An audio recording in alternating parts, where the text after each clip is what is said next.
अस्सलाम वालेकुम second year physics students, मैं हूं अब्दुल रज़ाक और चैप्टर 17 फिजिक्स ऑफ सॉलिड्स में आज हमने एक्सरसाइज न्यूमेरिकल प्रॉब्लम्स की डिस्कशन स्टार्ट करनी है। सो चलते हैं अपने डिजिटल बोर्ड की तरफ।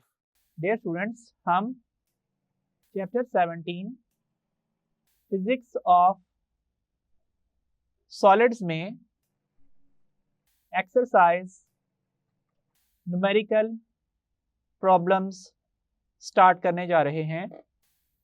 हमारा आज का पहला न्यूमेरिकल है problem 17.1। A 1.25 centimeter diameter cylinder is subjected to a load of 2500 kilogram. Calculate the stress on the bar in megapascals. So सबसे पहली हेडिंग यहाँ पे हम लिखेंगे गिवन डेटा की। इसमें हमने लिखना है diameter of the cylinder, D इसका सिंबल है और वैल्यू है 1.25 सेंटीमीटर। और फर्दर हम इस वैल्यू को ऐसा यूनिट्स में इस तरह से लिखेंगे कि सेंटी की जगह पे इसकी प्रीफिक्स वैल्यू 10⁻⁻² पुट कर देंगे। सो D इज 1.25 इंटू 10⁻⁻² मीटर्स। और उसके बाद लोड ऑफ 2500 किलोग्राम है। सो यहाँ पे लिख देते हैं mass of the load M is equal to 2500 kilograms. Next heading यहाँ पे बनेगी रिक्वायर्ड की। इसमें हमने बताना है कि हमें क्या चीज पूछी गई है। हमसे पूछा गया है stress. So stress on the cylindrical bar sigma is question mark और हमें ये मेगा पास्कल्स में फाइंड करना है। सो अब हम इसका सॉल्यूशन स्टार्ट करते हैं। The expression for stress is given by sigma is equal to F over A. This is equation number 1. In this case, force is applied by weight of the load. So F is equal to W and area of the cylinder is given by A is equal to pi r square, क्योंकि हमें cross sectional area का यहाँ पे जो है formula put करना है। So equation 1 क्या बन जाएगी? Equation 1 becomes sigma is equal to weight over pi r square. This is equation 2. Here weight is equal to mg and radius r is equal to d by 2. So equation 2 becomes sigma is equal to mg divided by पाई और r की जगह पे लिखा जाएगा d by 2 का whole square. Further ये expression बन जाएगा sigma is equal to mg divided by pi d square by 4। Further ये वैल्यू इस तरह से लिखी जाएगी mg divided by pi d square divided by 4, या फिर sigma is equal to mg multiplied by 4 over pi D square, या फिर sigma is equal to 4 mg divided by pi D square. This is equation number 3। अब हमने लिखना है now substituting the given values in equation 3, we get अब मास की value 2500 kilogram given है, so sigma is equal to 4 into 2500 kilogram. G की value है 9.8 metre per second square divided by pi mathematical constant है, और डायमीटर ऑफ वायर की value है 1.25 centimetre. So metre में कन्वर्ट किया है और इस टर्म की यहाँ पे पावर में स्क्वायर मौजूद है। तो यहाँ पे सिग्मा की वैल्यू क्या आएगी, यहाँ पे न्यूमरेटर में अगर आप 4 को 2500 से मल्टीप्लाई कर दें तो 10,000 आएगा, और 10,000 को 9.8 से मल्टीप्लाई कर दें तो क्या बनेगा 98,000, और यूनिट्स हैं न्यूमरेटर में kilogram metre per second square, और डिवाइडेड बाय पाई मौजूद है 1.25 का स्क्वायर लेना है, फिर 10⁻⁻2 का स्क्वायर पुट करना है और साथ मीटर स्क्वायर लिखा जाएगा। अब हम ये बात जानते हैं कि जो फोर्स का फार्मूला है F is equal to ma, यहाँ से हम न्यूटन सब्सटीट्यूट कर सकते हैं kilogram metre per second square की जगह पे। सो यहाँ पे जो kilogram metre per second square है, नेक्स्ट स्टेप में हम इसकी जगह पे क्या लिखेंगे, न्यूटन लिखेंगे। सो एक्सप्रेशन बन जाएगा sigma is equal to 98,000 newton divided by 1.25 का स्क्वायर क्या होता है 1.5625, साथ पाई मौजूद है और 10⁻⁻4 है, और यहाँ पे यूनिट्स मीटर स्क्वायर में लिखे जाएंगे। हम ये बात भी जानते हैं कि प्रेशर का एक्सप्रेशन होता है the normal force per unit area, इस वजह से हम न्यूटन पर मीटर स्क्वायर की जगह पे पास्कल लिख सकते हैं। बाकी यहाँ पे sigma is equal to 9.8 into 10⁻⁻, क्या लिखा जाएगा, कितने प्लेसेस मूव किया है 1 2 3 4, सो 4 डेसिमल प्लेस मूव हुए हैं तो यहाँ पे आएगा 4। उसके बाद न्यूमरेटर वाली 10⁻⁻4 की वैल्यू जब न्यूमरेटर में आएगी ये लिखी जाएगी 10⁻+4, यूनिट्स पास्कल में होंगे, और डिनोमिनेटर में क्या मौजूद होगा 1.5625 पाई। फर्दर अब आप इस वैल्यू को कैलकुलेटर पे सॉल्व कीजिए, आंसर आएगा ऑलमोस्ट 199643961 पास्कल्स। अगर इस टर्म को हम साइंटिफिक नोटेशन में लिखें, और चूंकि मेगा पास्कल्स में हमें आंसर चाहिए तो डेसिमल को 6 प्लेसेस पीछे मूव करें, 1 2 3 4 5 6, तो ये वैल्यू क्या बन जाएगी, sigma is equal to 199.6 into 10⁻6 pascals. अब इस 6 को भी राउंड ऑफ कर लिया जाए तो ये वैल्यू तकरीबन 200 बन जाएगी। तो सिग्मा की वैल्यू कितनी है, इट इज 200 इंटू 10⁻6 पास्कल्स, और फर्दर आप 10⁻6 को मेगा लिख लीजिए, तो स्ट्रेस की वैल्यू 200 मेगा पास्कल्स में आएगी। बाकी अगर आपको यहाँ पे कंफ्यूजन हो कि कितने डेसिमल प्लेसेस मूव करने हैं, तो उसका तरीकाकार ये है कि आप सिंपली इस वैल्यू 199643961 को 1 से मल्टीप्लाई कर लीजिए, दैट मीन्स 10 की पावर 0 से मल्टीप्लाई कर लीजिए, दैट मीन्स आप 10⁻6 प्लस 6 से मल्टीप्लाई कर लीजिए। सो 199643996 इंटू 10⁻6 इंटू 10⁻+6 पास्कल लिखा जाएगा। ये वैल्यू क्या बन जाएगी, मेगा पास्कल्स, और यहाँ पे 10⁻6 ये बता रहा है कि आपने इस वैल्यू को 6 डेसिमल प्लेस लेफ्ट मूवमेंट के बाद लिखना है। सो ये वैल्यू 199.6 मेगा पास्कल्स बन जाएगी। इसको राउंड ऑफ करके फिर से हम क्या लिखेंगे 200 मेगा पास्कल्स। अब हमने यहाँ पे अपने रिजल्ट को डिस्क्रिप्टिव फॉर्मेट में लिखना है। सो रिजल्ट की हेडिंग बनेगी और साथ लिखेंगे the stress applied on the cylindrical wire of 1.25 centimeter diameter by a load of 2500 kilogram is 200 megapascals।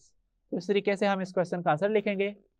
अब हम अपने नेक्स्ट न्यूमेरिकल प्रॉब्लम की तरफ चलते हैं। प्रॉब्लम 17.2 पूछा गया है, a 1 metre long copper wire is subjected to stretching force and its length increases by 20 centimetre. Calculate tensile strain and the percent elongation which the wire undergoes. तो सबसे पहली हेडिंग क्या बनेगी, गिवन डाटा की। इसमें हमने लिखना है सबसे पहले initial length of the copper wire. So description दीजिए, initial length of the copper wire is equal to L is equal to 1.0 meter. Is subjected to a stretching force and its length increases by 20 centimeter. So increment in length of the copper wire, that is delta L, its value is 20 centimeter. Further हम इस value को SI system में convert करेंगे। ये value लिखी जाएगी delta L is equal to 20 centimetre is equal to 20 into 10⁻⁻2 metres. Calculate tensile strain and percentage elongation. So next heading बनेगी required की। रिक्वायर्ड में लिखा जाएगा tensile strain produced in the wire, और इसका सिंबल है एप्सिलॉन, और इसके अलावा हमसे पूछा गया है percent elongation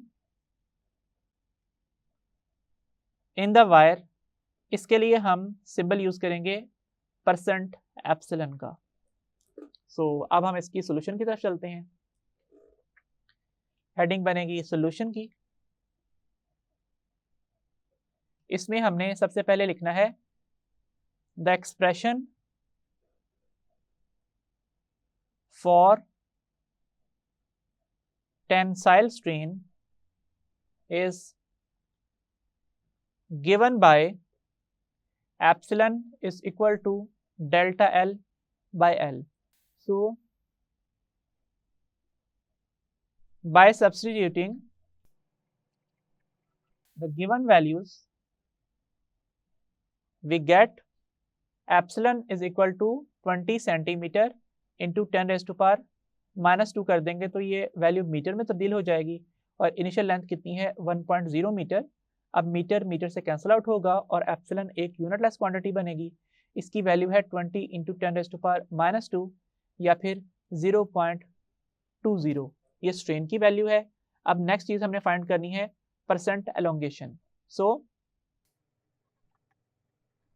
for percent elongation हम क्या सिंबल यूज करेंगे, परसेंटेज एप्सिलॉन का, और इसकी वैल्यू क्या होती है एप्सिलॉन टाइम्स 100%, या फिर हम इस तरह से भी लिख सकते हैं percent elongation is equal to delta L by L into 100%। So ये इक्वेशन 1A है और ये इक्वेशन 1B है। हम किसी को भी यूज कर सकते हैं क्योंकि हम delta L by L solve कर चुके हैं, इसलिए इक्वेशन 1A पुट कर लेते हैं। इसलिए इक्वेशन 1A यूज कर लेते हैं। हम यहाँ पे लिखते हैं बाय सब्स्टिट्यूटिंग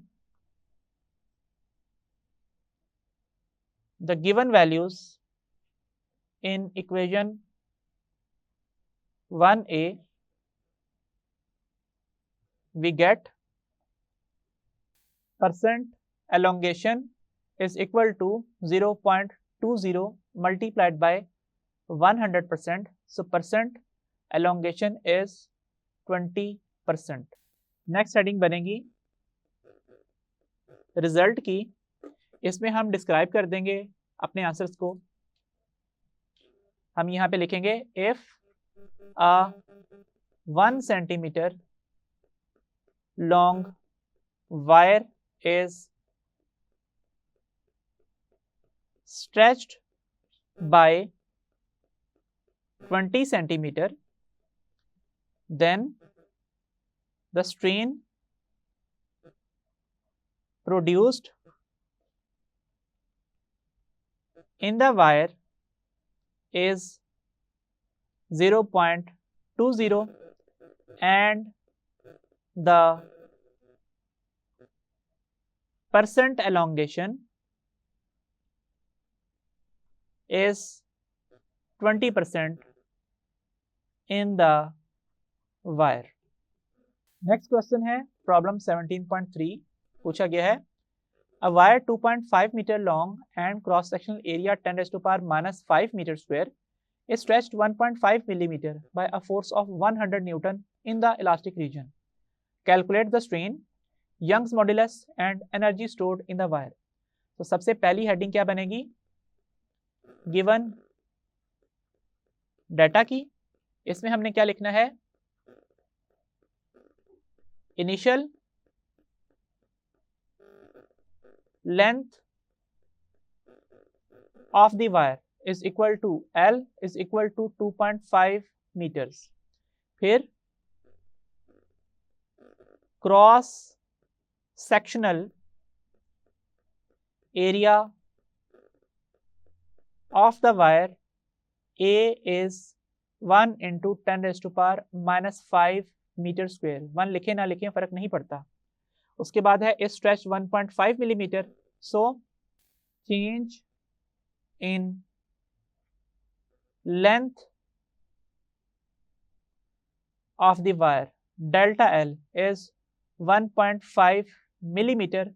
फर्दर हम इसको लिख सकते हैं 1.5 into 10 raised to power minus 3 meter by a force of 100 Newton in elastic region. So यहाँ पे लिखते हैं magnitude of deforming force acting on the wire is equal to F is equal to 100 Newton. Next अब हमने यहाँ पे heading लिखनी है रिक्वायर्ड की. इस हेडिंग में सबसे पहले हमने स्ट्रेन की बात करनी है. So strain produced in the wire is equal to epsilon is equal to question mark. उसके बाद है वायर का Young's modulus. So Young's modulus of the material of the wire. That means wire का Young's modulus नहीं होता, ये material का होता है जिससे वायर बनी हुई है. सो y की वैल्यू फाइंड करनी है और इसके अलावा नेक्स्ट टर्म हमने क्या फाइंड करनी है? Energy stored in the wire. So next expression किसका होगा? Energy stored in the wire. Energy store के लिए सिंबल यहाँ पे W का यूज किया जा रहा है क्योंकि जितना वर्क किया जाएगा वही वर्क यहाँ पे एनर्जी की सूरत में स्टोर भी होगा. नेक्स्ट हेडिंग होगी सॉल्यूशन की. इसमें हमने लिखना है the expression for strain is given bye epsilon is equal to delta L by L. लिखिए by substituting the given values we get epsilon is equal to 1.5 millimetre है. सो 1.5 into 10 raised to power minus 3 metre. और initial length कितनी है? It is 2.5 metre. So metre metre से cancel out होगा. Further 1.5 और 2.5 cancel out होके 3/5 बनाएंगे. और इस वैल्यू को फर्दर सॉल्व किया जाए तो क्या बनेगी? Epsilon is equal to 0.6 into 10 raised to power minus 3. और अगर हम इस वैल्यू को 10 से मल्टीप्लाई और 10 से डिवाइड कर लें इस तरह से, तो ये वैल्यू क्या लिखी जाएगी? 6 divided by 10 into 10 raised to power minus 3. Further आप 10 raised to power 1 को न्यूमरेटर में ले आए, ये बन जाएगा -3 के साथ -1 पावर में 10 और ये बन जाएगा 10 raised to power -3 -1 या फिर epsilon is equal to 6 into 10 raised to power -4 के इक्वल. सो ये हमने स्ट्रेन की वैल्यू फाइंड आउट कर ली. अब हमने यहाँ पे यंग्स मॉडुलस फाइंड करना है. सो हम लिखते हैं now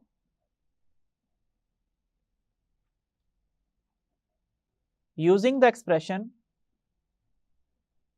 for Young's modulus y is equal to stress over strain।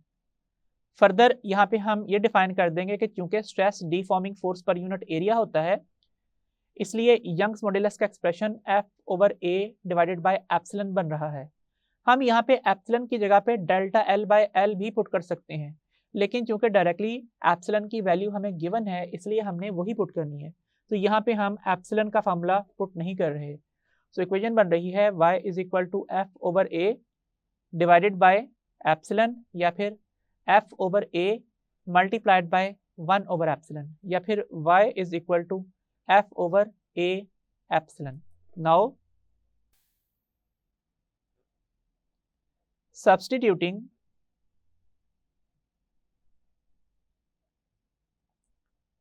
the given values, we get y is equal to कितनी फोर्स अप्लाई की गई, 100 न्यूटन की।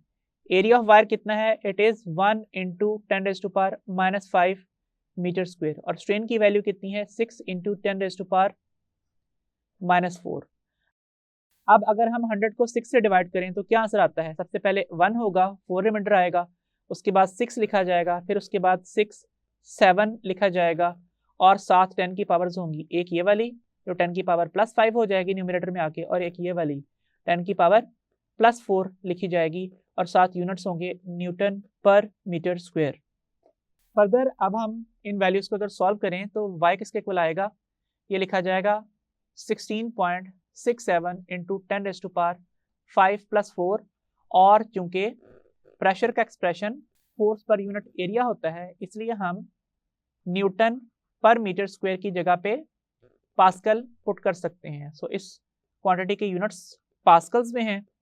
इसके बाद y किसके इक्वल आएगा, 16.67 इंटू 10⁻9 पास्कल। अगर हम इस वैल्यू को इस तरह से लिख लें 1.67 इंटू 10, क्योंकि डेसिमल एक पॉइंट पीछे मूव किया है, सो 10 से मल्टीप्लाई भी करना पड़ेगा, और साथ 10⁻9 पास्कल लिखा हुआ है। सो यहाँ पे पावर 1 है, पावर ऐड कर लीजिए, वैल्यू बनेगी 1.67 इंटू 10⁻1 + 9 पास्कल्स, या फिर y is equal to 1.67 into 10⁻10 pascals. अगर हम यहीं से इसकी वैल्यू डिफाइन कर देते इस जगह से, तो ये वैल्यू लिखी जाती 16.67 गीगा पास्कल्स के इक्वल। नेक्स्ट अब हमने एनर्जी स्टोर्ड की वैल्यू फाइंड करनी है। For finding the value of energy stored in the wire, use the expression energy stored is equal to 1/2 times force times extension। हम ये बात जानते हैं कि हमने जो ग्राफ ड्रॉ किया था इस तरह से कि यहाँ पे एक्सटेंशन थी, यहाँ पे डिफॉर्मिंग फोर्स थी, और ग्राफ प्रोपोर्शनल लिमिट तक जाते हुए स्ट्रेट लाइन था, फिर यहाँ इलास्टिक लिमिट थी, और उसके बाद आगे प्लास्टिक डिफॉर्मेशन का रीजन आ गया था। तो अगर हम सिर्फ यहाँ पे प्रोपोर्शनल रीजन के अंदर रहें तो यहाँ पे ट्राइंगल का जो एरिया का फॉर्मूला है उसमें हाफ कांस्टेंट होता है, फिर यहाँ पे अगर लेंथ की टर्म में फोर्स लिख दी जाए और विड्थ की टर्म में यहाँ पे एक्सटेंशन डेल्टा एल लिख दी जाए, तो ये इसके एरिया का फॉर्मूला होता है। हमने इसमें वैल्यूज पुट करनी है। So bye substituting the given values, we get energy stored is equal to 1/2 times force। Force कितनी है, 100 न्यूटन, और डिफॉर्मेशन कितनी है, इसकी वैल्यू है 1.5 millimetre. So energy stored is equal to 100 को 1.5 से मल्टीप्लाई कर दें, 150 न्यूटन बनेगा, डिवाइडेड बाय 2 है, और साथ 10⁻³ मीटर लिखा हुआ है। इसका मतलब है कि एनर्जी स्टोर्ड की वैल्यू 75 इंटू 10⁻³ न्यूटन मीटर आएगी। इसके अलावा हम ये बात जानते हैं कि चूंकि वर्क का एक्सप्रेशन F.D होता है, इस वजह से न्यूटन मीटर की जगह पे जूल लिखा जा सकता है। So energy stored will be equal to 75 into 10⁻³ joules, और हम इसको 75 मिली जूल्स भी लिख सकते हैं। लेकिन अगर हमने यहाँ पे बुक की तरह 7.5 इंटू 10⁻² जूल आंसर लाना हो तो हमें क्या करना पड़ेगा, हमें 10 की एक नेगेटिव पावर को आइसोलेट करना पड़ेगा इस तरह से कि energy stored is equal to 75 into 10⁻² joules, that is equal to 75 into 10⁻⁻1 into 10⁻⁻2 joules, या फिर 75 में जब हम डेसिमल को एक पॉइंट पीछे मूव कर देंगे ये 7.5 बन जाएगा इंटू 10⁻⁻2 जूल्स। तो ये बुक वाला आंसर है। अब हम फर्दर यहाँ पे रिजल्ट को डिस्क्रिप्टिव फॉर्मेट में लिख देते हैं। The strain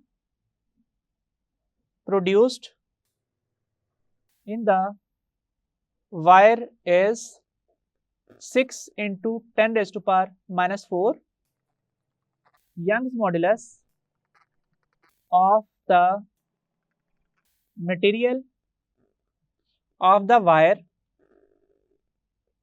is 1.67 into 10⁻10 pascals and the energy stored in the wire is 7.5 into 10⁻⁻2 joules. Next numerical problem है problem 17.4.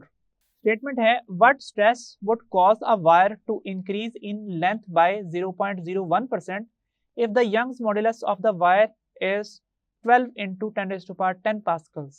What force would produce this stress if diameter of wire is 0.56 meters? So पहली heading बनेगी given data की। इसमें सबसे पहले हमें percent elongation given है। So percent elongation in the wire is equal to percent strain is equal to 0.01%। इसके बाद यंग्स मॉड्यूलस है। So Young's modulus of the material of the wire y is equal to 12 into 10⁻10 pascals. फिर है diameter of wire. So diameter of the wire is equal to D is equal to 0.56 millimetre. और next heading बनती है required की। इसमें हमने क्या लिखना है, what force would produce this stress? So magnitude of the deforming force F, or what stress would cause a wire to increase? So stress applied on the wire sigma।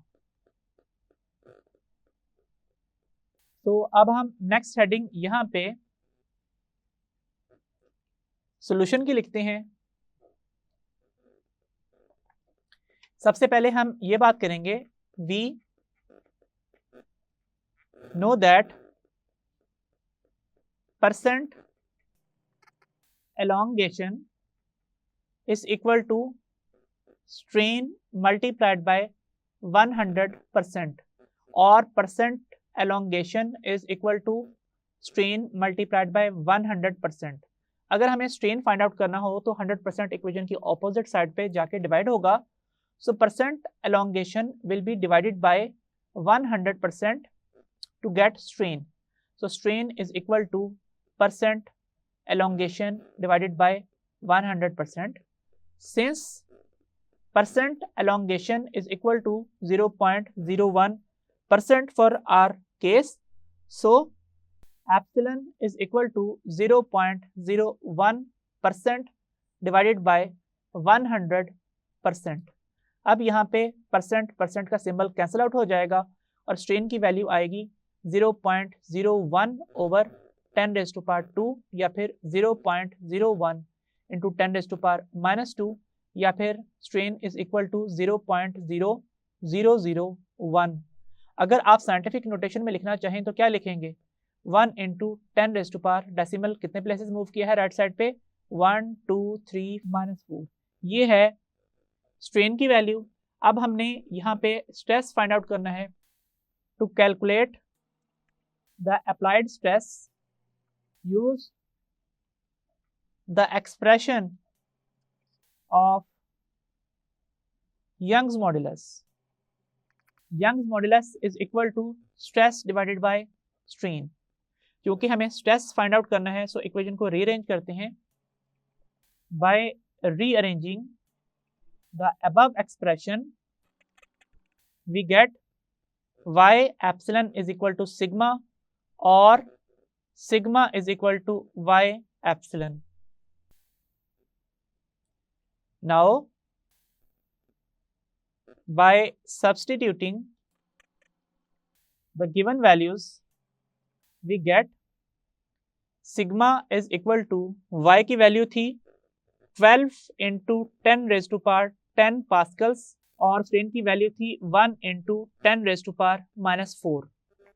So sigma is equal to 12 into 10⁻10⁻4 pascals और sigma is equal to 12 into 10⁻6 pascals. अगर 12 में decimal 1 point left पे move कर दिया जाए तो value बन जाएगी sigma is equal to 1.2 into 10 into 10⁻6 pascals.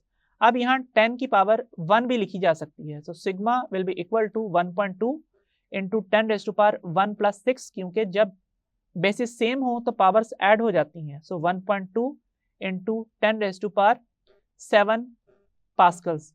अगर हम डायरेक्टली यहाँ से लिख लेते तो ये वैल्यू 12 मेगा पास्कल्स भी लिखी जा सकती थी। नेक्स्ट अब हमने डीफॉर्मिंग फोर्स फाइंड आउट करनी है। सो यहाँ पे लिखेंगे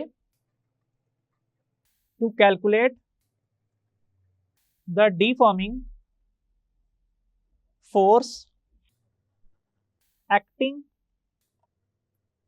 upon the wire to use the expression of stress. Stress का एक्सप्रेशन क्या है? Sigma is equal to F by A, जहां पे एफ डीफॉर्मिंग फोर्स है और ए एरिया है। So by rearranging the above expression, we get sigma times A is equal to F, or F is equal to sigma times A.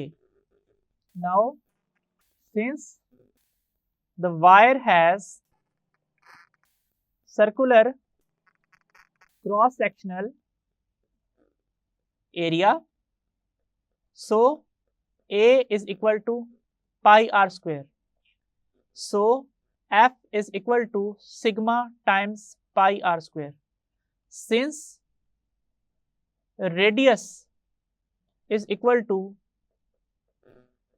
diameter divided by 2, so r is equal to d by 2, and expression of force becomes sigma pi d by 2 whole square, or sigma pi d square by 4, or F is equal to 1 by 4 times pi sigma d square.